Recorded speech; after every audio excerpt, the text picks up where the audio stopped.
Jon Jones behind the scene is not a guy that turns down fights. Would you guarantee 100% we see that fight? Yeah. I'll say 100%. So that was a fucking lie.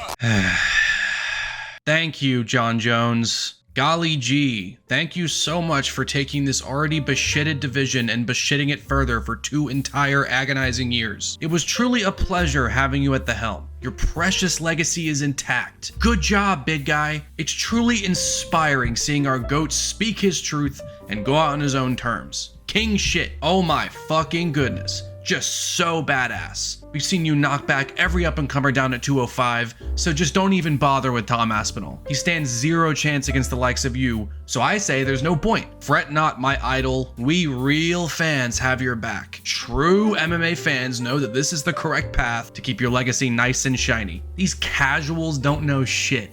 Tom Aspinall, pfft, no way, Jose. I also think it's so awesome and kick-ass how unbothered you are by him. Haha, yeah. Get him, John. Show them all how unbothered you are. Rest easy, champ. I love you.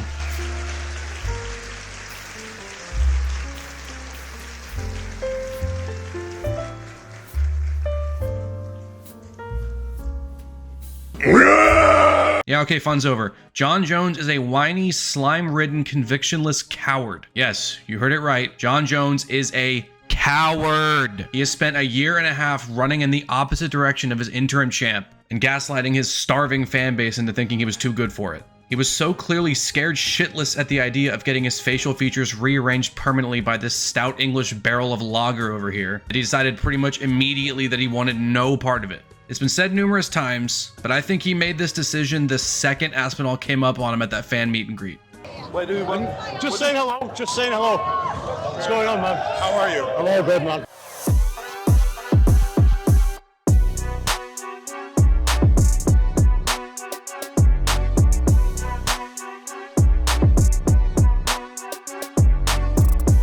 We're going to do this thing. I would hope so. I would love to, man. I would hope so. Respect, man. All the best. Respect. All the best. We'll do a quick picture. Sure. Yeah? Let's get it. A face-off. No, Okay. No problem. No problem. What the fuck? Once he got up close and personal with the real champ, he quivered and scampered away like the insect that he is.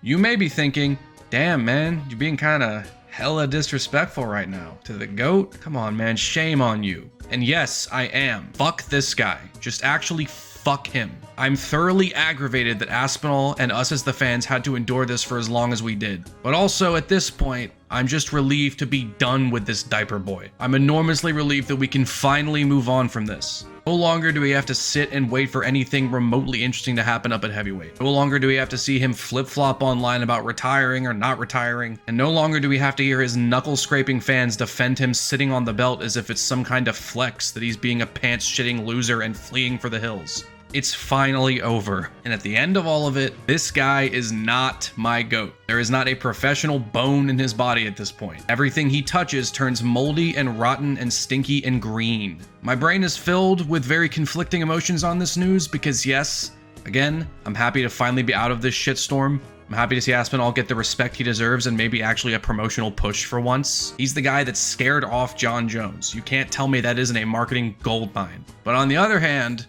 it is truly deflating that this is what we got for all the time we waited. This is what Tom Aspinall waited for. It's not like it was a shocking announcement at all.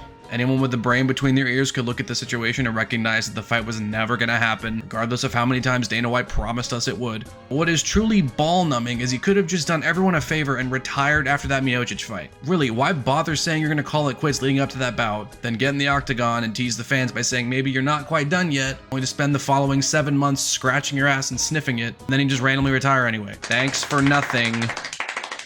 He had zero intention of actually following through with this. He fully intended on trying to sidestep Tom and welcome an Alex Pereira super fight instead, or something else massive like that. Given the Tarapoa Tom was on that year, he saw him doing the same thing to Big Onk, as did many of us, and was dead set on bringing him up for those big dollars. Because let's be real, he would do Alex about as bad as he did Gon. That is a far more winnable matchup for him than the brute who's faster and hits harder and can actually grapple. So he paused retirement talks and kept the door open for something safer and admittedly probably a lot more lucrative like the Alex fight. But then when Pereira lost his belt, Jon was like, shit. Well, never mind then. I think the only reason he didn't retire right after the fight is because it would have been too obvious even to his bedrock-headed fans that he was just running scared from Big Tom. I don't even hold the opinion that Tom Aspinall would have beaten him with certainty. Jones has one of the most versatile tool bags in the game, and I was looking forward to seeing how he would deal with someone without having the same advantages he was afforded to most of his career. He was always bigger, always rangier at 205, and when he goes up to heavyweight with guys more his size, he takes out one who literally can't grapple if his life depended on it, and a one-legged Stipe who hadn't sniffed a training camp in years. Finally gets in there against someone who's actually a little bigger than him and who hits harder than anyone he's ever fought. Again, I think Jon could have won this, but he did not like his odds. This was all an attempt to artificially prop up his resume with a batch of names that will look good on paper to someone in 10 years who lacks the context. He didn't want to risk his borderline perfect record, which is shaky, by getting smashed into bits in front of his fans. Somehow, in this big sphere full of quicksand that he calls a brain, he thought that dodging Aspinall and retiring on a bogus win against Miocic would make him look better. My guy, if you wanted to protect your legacy so bad, then you have done everything in your power to shatter it into oblivion by the way you've carried it. All this fiasco has accomplished is taint what was a great run. Controversy aside. Again, as you may have noticed, I haven't even touched on any of the legal nightmares this dude's been involved in. That's a whole other topic for another day. But even with all that going on, you have to respect his run at 205. It was truly incredible what he was able to do. Even if he had all these advantages, he was still way ahead of the pack in terms of the raw talent and one of the most complete games you've ever seen. He was just so creative in there. Can't take that away from him. Except for when he cheated, you can take that. But up at heavyweight, is this a joke? A jest?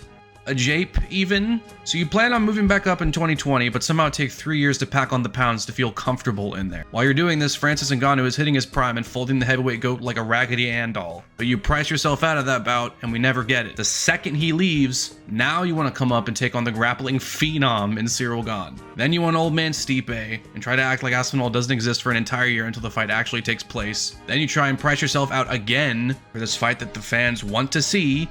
But this time the UFC goes, okay, Buster. All right, man. We'll give you your money. And then you retire? What a farce. This entire campaign at heavyweight has been a scam and has had the exact opposite effect that he intended. People aren't happy for you. We're not wishing you well and expressing that we're glad you got out on top, got out unscathed. People are happy that you're gone. All you've done is boost Aspinall's stock by proving him correct. Tom said this a year ago. Since I won that fight, he's gone completely quiet, and he'll continue to go completely quiet about me until he retires, because there's no way on earth that he's going to fight me. Not a chance. I will retire Jon Jones without even fighting him. Looks like he had you figured out all along. Good riddance, Jon Jones. I'd say it's been a pleasure, but it certainly has not.